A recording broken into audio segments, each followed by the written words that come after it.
Today is the first day of Ramadan dito sa Saudi Arabia. Okay, so ito yung gym. Ganito yung tsura niya. First day ng Ramadan. Pakita ko sa inyo. So, iyan. Ito yung entrance, yung reception area. Face ID, bago makapasok. Yun. Yan si Mr. Hadi. Reception namin. Dito yung office ng manager. Yan sa amin. Kung saan kami nagtitake the body measurement. So, yeah. Ito yung gym.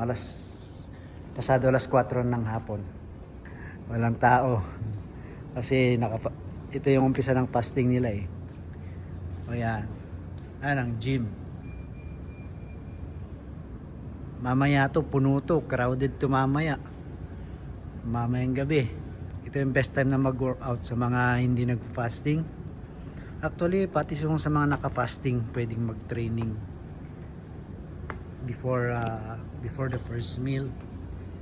Pero, syempre, light training or cardio pwede. Ayan. Yan ang gym. Ilan lang sila? 1, 2, 3, 4, 4. Swimming pool, mamayang gabi pa to. Mag-open. Oh, ayun sa cardio area. Meron nagka-cardio 1, 2, 3, 4, 5, 5. May 6. Paghapon lang to alas 4 ngayon. Pero mamayang gabi, mga bandang 8 pataas yan. Pakita ko sa inyo gaano ka puno to mamaya.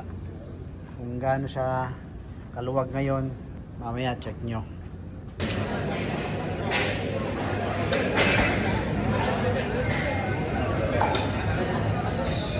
Ayan, diba? Sabi ko sa inyo, paggabi yan na.